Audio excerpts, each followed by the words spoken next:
celebrating the mega milestone of 25 million learners.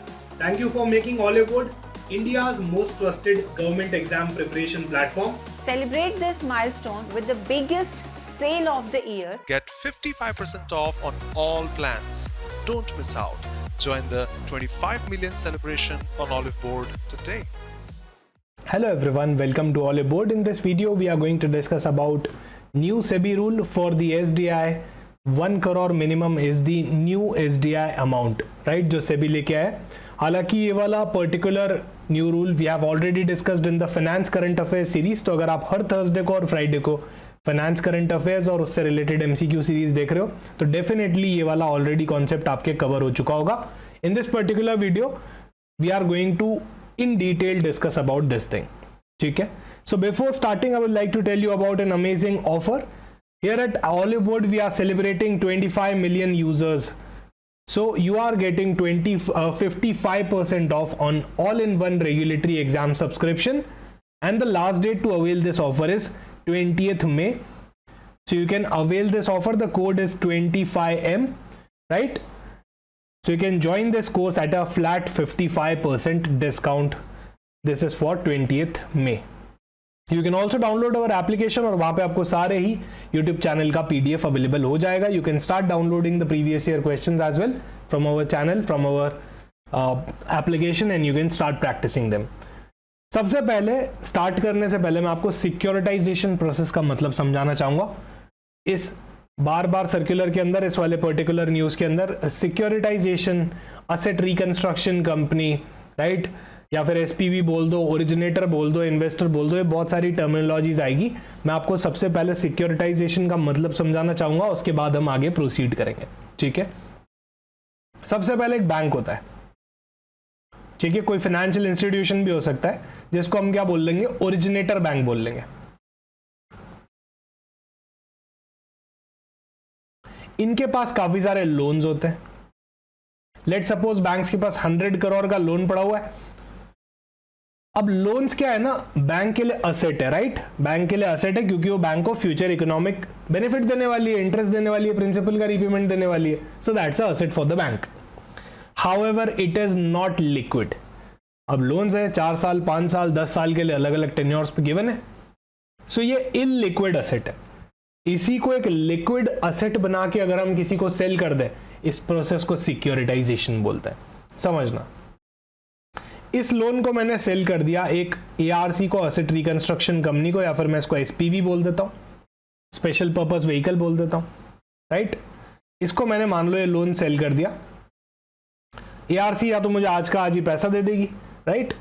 अब ARC के पास पैसा कहां से आएगा, इन्वेस्टर्स से आएगा. सो इन्वेस्टर्स क्या करते हैं, एआरसी के अंदर कैपिटल इन्फ्यूज करते हैं, पैसा इन्फ्यूज करते हैं.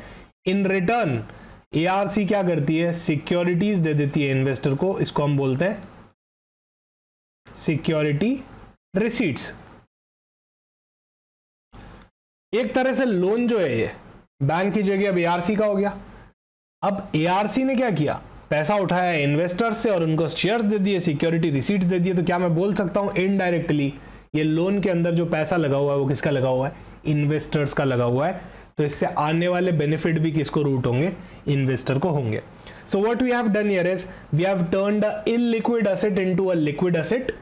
दैट मींस हमने लोन को किस में कन्वर्ट कर दिया, सिक्योरिटी रिसीट्स में कन्वर्ट कर दिया. एंड दैट्स व्हाट सिक्योरिटाइजेशन का process is all about, right. यही होता है आपका सिक्योरिटाइजेशन का process.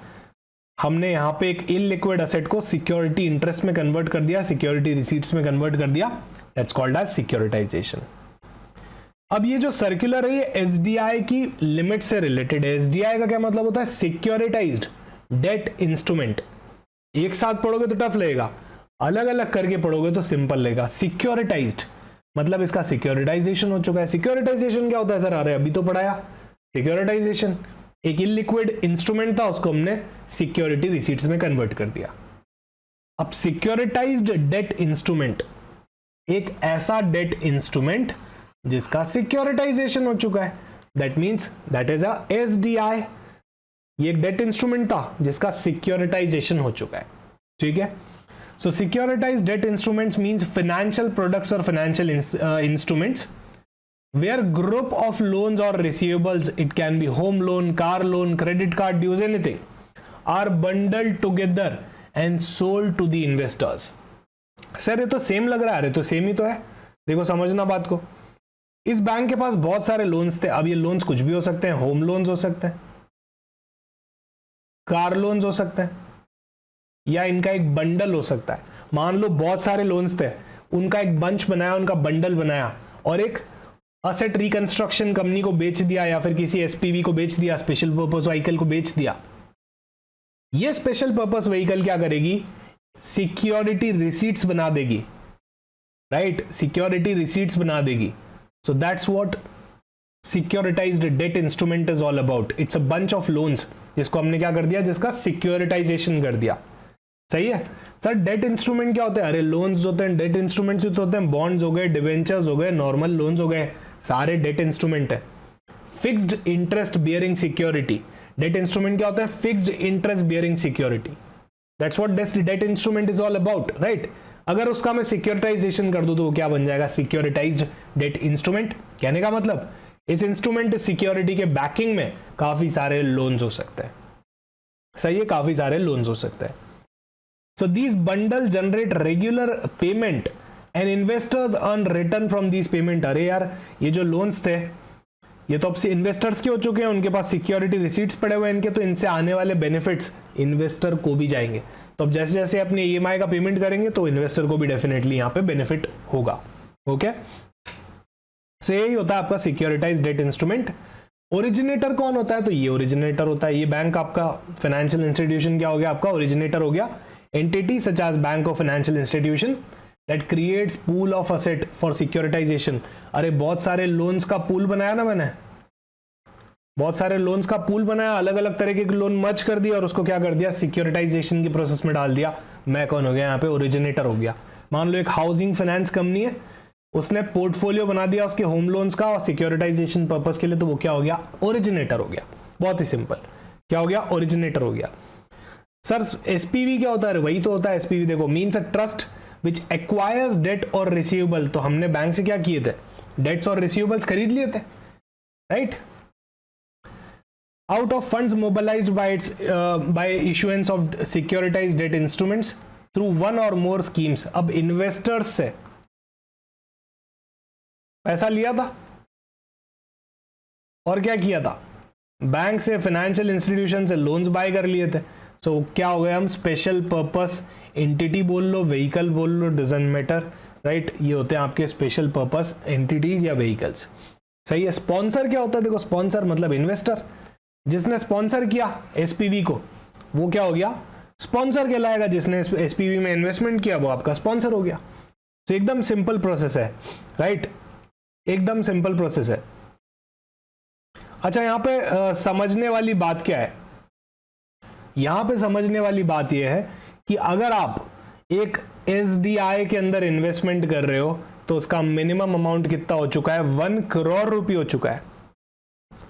So SEBI has mandated a minimum investment of 1 crore for the issuance and transfer of सिक्योरिटाइज्ड debt instrument. अगर आप एक एसडीआई को इशू कर रहे हो, राइट, ट्रांसफर कर रहे हो, तो उसका मिनिमम अमाउंट कितना हो गया? यहाँ पे 1 करोड़ का हो गया है, उससे नीचे का नहीं हुआ है, राइट? 1 करोड़ रुपए मिनिमम आपको चाहिए होंगे. That is the minimum ticket size, right? तो भले ही आपने, मान लो आप तो आरबीआई रेगुलेटेड हो, मान लो एचडीएफसी बैंक था, उसने अपने लोन का बंच बनाया, अब वो आगे बेच रहा है, 1 करोड़ रुपए टिकट साइज रहेगी एसडीआई की मिनिमम. आगे से आगे बिकता गया, एट द एंड मेरे पास आ गया, मैं तो आरबीआई रेगुलेटेड नहीं हूं ना, स्टिल ये transfer requirement as it is रहने वाली है. 1 करोड़, डजंट मैटर आप आरबीआई रेगुलेटेड हो या नहीं हो, इसकी टिकट साइज 1 करोड़ ही रहने वाली है. अच्छा सर, कोई लिस्टेड सिक्योरिटी है वो एसडीआई की बैकिंग में? सर समझ में नहीं आ रहा. देखो समझना, ये लोन्स है, ठीक है? मान लो बहुत सारे बॉन्ड्स थे, बॉन्ड 1, बॉन्ड 2, बॉन्ड 3. बॉन्ड 1 का अमाउंट था 10 लाख, बॉन्ड 2 का अमाउंट था 50 लाख, बॉन्ड 3 का अमाउंट था 2 करोड़, मान लो 2 करोड़, राइट? इन सब को मिला के एसडीआई बनाया. सिक्योरिटाइज डेट इंस्ट्रूमेंट बनाया, मतलब ये तो हमारा डेरिवेटिव प्रोडक्ट है और ये हमारा क्या अंडरलाइंग एसेट है। कैन आई से this is a underlying asset, right. और मान लो ये सब लिस्टेड है, ये सारे के सारे बॉन्ड लिस्टेड है, बॉन्ड लिस्टेड भी हो सकता है। So these are the listed securities, these are the listed debt securities on which I have created a SDI. ऐसे केस में इन लिस्टेड सिक्योरिटी में से जिसका भी फेस वैल्यू सबसे ज्यादा होगा, मतलब 2 करोड़, वही क्या हो जाएगा, मिनिमम अमाउंट हो जाएगा। ऐसे यहां पे लिखा हुआ है SDI has listed security as the underlying asset. क्या हमारे एसडीआई के पास लिस्टेड सिक्योरिटी है क्या अंडरलाइंग में है?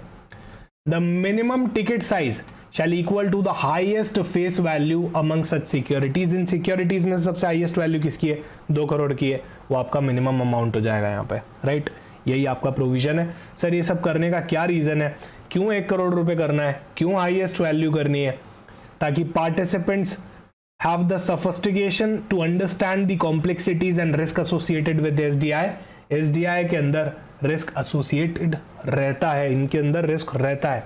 तो जो इन्वेस्टर हो वो उस लेवल का हो जो इस चीज को समझ पाए कि हाँ यार इसके अंदर रिस्क रहता है, कॉम्प्लेक्सिटीज रहती है, these are complex financial products, right. इसलिए उसका इन्वेस्टमेंट अमाउंट ही बढ़ा दो ताकि छोटे मोटे लोग उसके अंदर इन्वेस्ट करके रिस्क ना लें, ठीक है। एसडीआई का मैंडेटरली डीमटेरियलाइज फॉर्म में होना जरूरी है। कोई भी एसडीआई है उसको आप डीमैट के अंदर कन्वर्ट करोगे, राइट। डीमटेरियलाइजेशन क्या होता है आपको पता ही है, मतलब फिजिकल सिक्योरिटीज नहीं है, इलेक्ट्रॉनिक फॉर्म में आपके डीमैट अकाउंट के अंदर है, simple. All the SDI must be issued and transfer exclusively in the demat form. That's the objective, why? To enhance transparency, risk कम हो जाए और फिजिकल सर्टिफिकेट्स और वो हट जाए, राइट। स्ट्रीमलाइन हो जाए पूरा सेटलमेंट प्रोसेस, क्योंकि जितना ज्यादा डिजिटल होगा उतना ज्यादा बेटर होगा, सही है। पब्लिक ऑफर, अब एसडीआई आपने निकाला, लोग खरीदेंगे भी, पर उसका पब्लिक ऑफर निकलना चाहिए ना। सो द पब्लिक ऑफर का minimum tenure should be 3 days. कम से कम 3 दिन के लिए लोगों को ऑफर ओपन रखना कि हाँ तुम आओ हमारे एसडीआई में इन्वेस्ट करो, पर ज्यादा से ज्यादा 10 डेज तक रखना। So the max is 10 days and the minimum is 3 days year, ठीक है। कम से कम 3 दिन तक ऑफर ओपन रखना, पर 10 दिन से ज्यादा ऑफर ओपन मत रखना। That's the bare minimum and maximum. अच्छा, हर कोई ओरिजिनेटर नहीं बन सकता है कि eligibility criteria is also given. अगर आपको ओरिजिनेटर बनना है so this criteria you need to fulfil. आपका ट्रैक रिकॉर्ड होना चाहिए, you should be having a minimum 3 years of operating experience. कम से कम 3 साल का तो ओरिजिनेटर हो, अपने लोन को बंडल बना के बेच दोगे, इतना एक्सपीरियंस भी तो होना चाहिए। तो you need a proof of work as well, track record होना चाहिए कम से कम 3 साल का यार, ठीक है। रिस्क रिटेंशन पहले आपको समझा देता हूं। पहले आपको रिस्क रिटेंशन का प्रोविजन बताने से पहले कि क्या चेंज किया है सेबी ने, उससे पहले आपको समझाना चाहूंगा कि रिस्क रिटेंशन आखिर होता क्या है। A requirement for originator to retain a portion of the securitized asset, ensuring that they have a continued interest in the asset performance। समझना, मैं ओरिजिनेटर हूं, मैंने लोन दे रखा था, मैंने उन सारे लोन्स को बंडल किया और आप लोगों को बेच दिया। मेरे पास अब कुछ भी नहीं रहा, मेरे पास कोई इंटरेस्ट नहीं रहा। अब जब मेरे पास कोई इंटरेस्ट नहीं रहा तो क्या मैं उसमें इंटरेस्टेड रहूंगा? नहीं, क्योंकि जब मेरा उसमें पैसा ही इन्वॉल्व नहीं है, so I will be interested in that loan. But वो लोन का ओरिजिनेटर मैं हूं, कल को कुछ भी प्रॉब्लम हो जाती है तो I am having the capability, I do have the knowledge कि मैंने कैसे लोन दिया था, क्या करा था, राइट। सो मुझे इस गेम में फंस के रहना जरूरी है, सेबी को मुझे फंसाना यहाँ पे बहुत जरूरी है, right. I should be having enough skin in the game. क्या होनी चाहिए मेरे पास? Enough skin in the game होनी चाहिए ताकि मेरा भी इंटरेस्ट बना रहे। सो मान लो ओरिजिनेटर को 10% का रिटेंशन दे दिया कि भाई ये जो सिक्योरिटाइज पूल है इसमें से 10% तुमको रखना ही है ताकि तुम्हारा भी स्किन इन द गेम बना रहे, right. That's nothing but risk retention. ये रिस्क को कंट्रोल करने के लिए होता है कि यार जो ओरिजिनेटर था पता पड़ा वही निकल गया ट्रांजेक्शन से, तो ऐसा नहीं होना चाहिए। So originators are required to retain a minimum of 10% of the securitise pool. मुझे कम से कम 10% होल्ड करके रखना है। हाउएवर, अगर लोन की मेच्योरिटी ही अप टू 24 मंथ्स है तो फिर यार अब 2 साल के अंदर तो लोन ही पूरा खत्म होने वाला है, सब कुछ पैसा आ जाने वाला है, तो वहां पे मैं 5% भी अगर रखूंगा मिनिमम 10% की जगह तो भी चल जाएगा, 24 मंथ से ज्यादा की मेच्योरिटी है बाकी है तो फिर I need to keep it minimum 10%। यही ये प्रोविजन है। पर अगर रेजिडेंशियल मॉर्गेज का केस है, so the originator can retain a minimum of 5% of the book value of the loan being securitized irrespective of the maturity. Residential का mortgage का security का केस है तो फिर 5%, तो मैं यहां पे लिख लेता हूं। नॉर्मल केस है 10%। हाउएवर 5% अगर ये दो केस है तो कौन कौन से दो केस है? तो 24 मंथ्स की मैच्योरिटी बाकी है, या फिर रेजिडेंशियल मॉर्गेज बैक सिक्योरिटी का केस है, तो वहां पे 5% का लिमिट भी चल जाएगा। ठीक है, ये चीज आपको याद रखनी है। होल्डिंग पीरियड, होल्डिंग पीरियड का क्या मतलब है? देखो, originator must hold the underlying asset for at least 3 months for loans with a tenure up to 2 year. Loan का टेन्योर 2 साल है तो कम से कम 3 महीना क्या होना चाहिए? मिनिमम होल्डिंग पीरियड होना चाहिए। 6 मंथ्स तक होल्डिंग पीरियड हो जाना चाहिए अगर लोन का टेन्योर 2 साल से भी ज्यादा का हो जाता है। ऐसा नहीं लोन दिया और फटाफट से उसको कोलेट करके एसडीआई बेच दिया, नहीं। मिनिमम रिक्वायरमेंट इज 3 मंथ्स अगर लोन टेन्योर 2 साल तक है, उससे ज्यादा है 6 मंथ्स। ठीक है, ये ओरिजिनेटर पे अप्लाई करता है। क्लीन अप कॉल, इसका मतलब समझना, an option for the originator to repurchase the remaining asset in the securitise pool once a certain threshold is reached. समझना, मैं एक ओरिजिनेटर हूं, मैंने सारे लोन्स मेरे स्पेशल पर्पस व्हीकल को बेच दिए थे, राइट। अब मान लो लोन ज्यादा कुछ बचा ही नहीं, ऑलरेडी सब कुछ रिसीव हो चुका है, छोटा सा पोर्शन, बहुत ही स्मॉल सा पोर्शन बच गया है। यार इतने से पोर्शन के लिए इतने सारे प्रोसेस फॉलो करो, एसपीवी बनाओ, इतने सारे डिस्क्लोजर नॉर्म्स फॉलो करो, सेबी की गाइडलाइंस फॉलो करो, इससे बेटर है क्यों ना मैं इस लोन को ही क्लीन अप कर दूं, इसको वापस बाय बैक कर लूं, एसपीवी से वापस क्या कर लूं, इन्वेस्टर से क्या कर लूं, वापस बाय बैक कर लूं, काम खत्म, right. So it's a option for the originator to repurchase the remaining asset in the securitized pool once a certain threshold is achieved. एक पर्टिकुलर थ्रेशोल्ड अचीव होने के बाद मैं सारे लोन्स वापस बायबैक कर लूंगा, रिमेनिंग मैं खुद ही रिसीव कर लूंगा। इतना सब करने की जरूरत ही क्या है, ऑलमोस्ट सारा लोन तो ऑलरेडी रिसीव हो चुका है। That's called as clean up call. ठीक है, सो ऑप्शनल क्लीन अप कॉल भी यहां पे सेबी ने दे दिया, to repurchase up to 10% of the original value of the asset. This provides flexibility to manage the longevity of the securitized pool without imposing any kind of additional obligation on the originator। यार मैं as a originator एक छोटे से loan के लिए इतनी सारी compliance क्यों करूंगा? Let's bite back, let's clean up call, let's take a clean up call. So there is a clean up call as well, जहां पे ओरिजिनेटर रीपर्चेज कर सकता है up to 10% of the original value of the assets. मान लो 100 करोड़ का loan था, तो इसका 10% मतलब 10 करोड़ तक मैं वापस कभी भी रीपर्चेज कर सकता हूं। लोन ही 10 करोड़ का बचा है, वापस रीपर्चेज कर लेते हैं, इतना सब करने का नीड नहीं है कंप्लायंस में जाने का। परमिसिबल अंडरलाइंग एसेट, देखो हर चीज पे ये चीज नहीं परमिसिबल होती है, तो परमिसिबल अंडरलाइंग एसेट की एक लिस्ट है जो आप देख सकते हो। लिस्टेड डेट सिक्योरिटी हो गई, accepted trade receivables. Trade receivables मतलब आपके डेटर्स हो गए जिनसे आप पैसे मांगते हो, राइट। ओरिजिनेटर जिनसे पैसा मांगता है, रेंटल इनकम, इक्विपमेंट लीजेस, तो ये सारी चीजें आ गई आपकी परमिसिबल अंडरलाइंग एसेट के अंदर। प्रोहिबिशन के अंदर भी कुछ है, जैसे रीसिक्योरिटाइजेशन, ये प्रोहिबिटेड है। सिंथेटिक सिक्योरिटाइजेशन अलाउड नहीं है। सर समझ में ही नहीं आ रहा है, देखो समझना, सिक्योरिटाइजेशन का क्या मतलब हुआ? एक लोन्स थे, इसको क्या किया हमने, इसका पूल बनाया, इसको सिक्योरिटीज में कन्वर्ट कर दिया और इसको सेल कर दिया।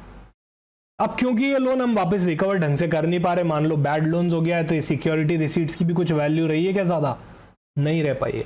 क्या मैं रीसिक्योरिटाइजेशन कर लूं, ऐसी बहुत सारी सिक्योरिटीज को मिलाऊं और वापस रीसिक्योरिटाइजेशन करके इसको बेचने लग जाऊं? यार क्या कर रहे हो, राइट। ऑलरेडी हालत खराब चल रही है, इस सिक्योरिटीज की वैसे भी काफी डाउनफॉल आ चुका है इसमें, इसकी वैल्यू में। इसका बार बार रीसिक्योरिटाइजेशन करने से आपको कोई फायदा नहीं होने वाला, राइट। इससे और ज्यादा मेस क्रिएट होने वाला है। सो रीसिक्योरिटाइजेशन यहाँ पे अलाउड नहीं है, क्लियरली दिख रखा है, right. Resecuritisation is completely prohibited. Synthetic securitisation भी अलाउड नहीं है। सिंथेटिक सिक्योरिटाइजेशन क्या होता है? डुप्लीकेट सिक्योरिटाइजेशन, मतलब एक्चुअल में सिक्योरिटाइजेशन हुआ नहीं है, पर बेनिफिट सारे सिक्योरिटाइजेशन के ही चल रहे हैं, बेनिफिट सारे सिक्योरिटाइजेशन के ही चल रहे हैं, दैट इज सिंथेटिक सिक्योरिटाइजेशन। एक बैंक ने एसपीवी को अपना लोन पोर्टफोलियो बेचा नहीं है, हाउएवर प्रोसेस पूरा का पूरा वही चल रहा है, राइट, सिक्योरिटाइजेशन का। लोन को सिक्योरिटीज में कन्वर्ट किया जा रहा है, पर एक्चुअल में ट्रांसफर नहीं हुआ, राइट, असेट्स का ट्रांसफर नहीं हुआ यहाँ पे। तो ये सारी चीजें आपकी प्रोहिबिटेड सिक्योरिटीज के अंदर गिवन है, ये सारे के अंदर आप नहीं कर सकते हो, ठीक है। रीसिक्योरिटाइजेशन, सिंथेटिक सिक्योरिटाइजेशन, ये सारी बिल्कुल भी परमिटेड आपकी नहीं है, ठीक है। फाइनेंशियल इंफॉर्मेशन, अच्छा है कुछ डिस्क्लोजर नॉर्म्स है जो आप देख सकते हो, जैसे अगर आप डिस्क्लोजर्स अबाउट द ओरिजिनेटर, तो ओरिजिनेटर के बारे में क्या डिस्क्लोजर देने पड़ेंगे, उसकी फाइनेंशियल इंफॉर्मेशन, भाई उसी की तुमने असेट्स को सिक्योरिटाइज किया है, उसकी बैलेंस शीट तो देख लो कम से कम डिस्क्लोजर में। असेट्स लायबिलिटीज कहाँ आती है, आपकी बैलेंस शीट में आती है। फाइनेंशियल पोजीशन क्या होता है, अरे बैलेंस शीट ही होता है, कितनी बार पढ़ा है हमने, right. Profit and loss account क्या होता है, ये फाइनेंशियल परफॉर्मेंस बताता है, क्या बताता है, फाइनेंशियल परफॉर्मेंस। बैलेंस शीट क्या बताती है, फाइनेंशियल पोजीशन बताती है, सही है। तो उसका प्रॉफिट एंड लॉस अकाउंट देख लो, उसका फाइनेंशियल पोजीशन देख लो, बैलेंस शीट देख लो। ऑडिटेड फाइनेंशियल स्टेटमेंट लो, पिछले 3 साल की, ऑडिटेड मतलब जो चेक हो चुकी हो। एक ऑडिटर होता है, एक चार्टर्ड अकाउंटेंट, उसको वेरीफाई करता है कि ये सब सही है, राइट, वो ऑडिटेड लेना for the past 3 years if necessary. Unaudited financial statements prepare within 120 days from the date of application for registration of the asset backed security is made effective. तो अगर अनऑडिटेड फाइनेंशियल स्टेटमेंट है तो पिछले 120 दिन के अंदर ही prepare हुई होनी चाहिए, राइट, वो आपको लेनी पड़ेगी। So this is the provision, this is the disclosure norms. और ये इनसे रिलेटेड कुछ एमसीक्यूज हैं, आई थिंक मैंने इसको फाइनेंस करंट अफेयर्स एमसीक्यू के अंदर भी कवर किए हैं, तो ये हम फटाफट से देख सकते हैं। To protect the sophisticated investors and maintain the market integrity, SEBI prescribes the minimum investment threshold for certain complex financial products. इसकी मिनिमम लिमिट क्या है, मुझे कमेंट सेक्शन में बताइएगा। What is the bare minimum limit यार? बहुत ही simple यार, सबसे पहली स्लाइड में हमने पढ़ी थी 1 crore is the new limit, right, that's the bare minimum limit. ये इंपॉर्टेंट है, आपको पढ़ना है, राइट। अच्छा, when SDIs are backed by listed securities, तो लिस्टेड सिक्योरिटीज की केस में क्या होता है, if the SDI has a listed security as underlying asset, what determines the minimum ticket size? Minimum ticket size को आप कैसे डिटरमाइन कर पाओगे?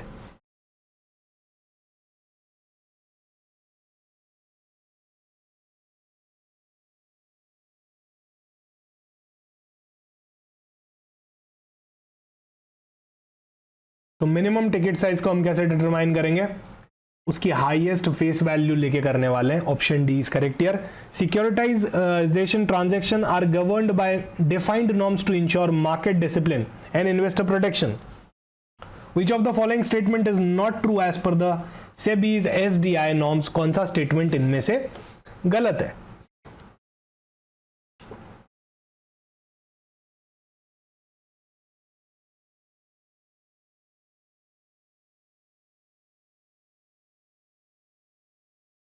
सो इनमें से ये स्टेटमेंट गलत है। Option C, originator can repurchase 20%, बिल्कुल नहीं यार, वो 10% ही रीपर्चेस कर सकता है, ऐसा हमने डिस्कस किया था। अच्छा, मैक्सिमम ड्यूरेशन क्या है जब तक आप ऑफर ओपन रख सकते हो? What is the maximum duration जब तक आपका ऑफर ओपन है?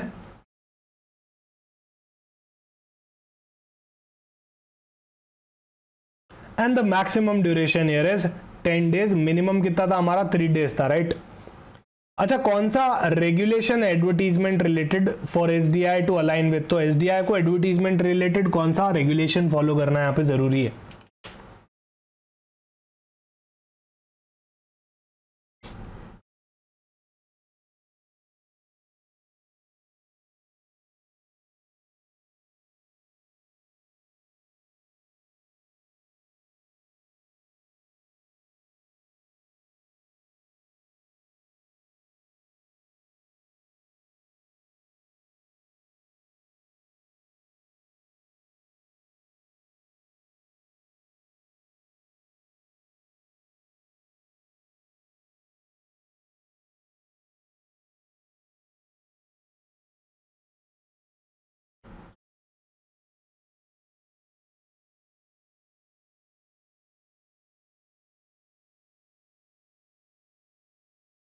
So the correct answer is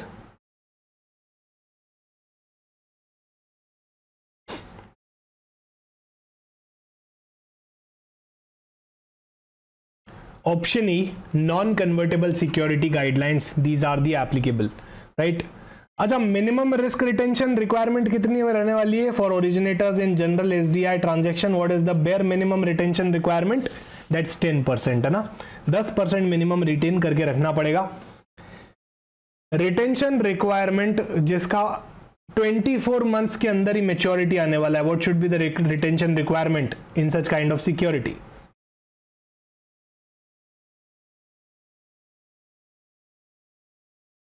Here the correct answer is option B, 5%, right? 10% से 5% हो जाता है। हमने देखा था रेजिडेंशियल मॉर्गेज बैक सिक्योरिटीज के अंदर भी 5% होता है। अगला आता है minimum holding period. So for a loan tenure of less than or equal to 2 years, what should be the minimum holding period under the SEBI's new guidelines? क्या उसका मिनिमम होल्डिंग पीरियड होना चाहिए? तो 3 महीने का होना चाहिए, ऐसा हमने देखा। और लास्ट क्वेश्चन आप लोगों के लिए, मिनिमम होल्डिंग पीरियड कितना होना चाहिए अगर लोन का टेन्योर एक्सीडिंग 2 years है? So what should be the minimum holding period year? Do let me know in the comment section. मिलते हैं किसी और वीडियो में। Thank you so much, bye bye, take care.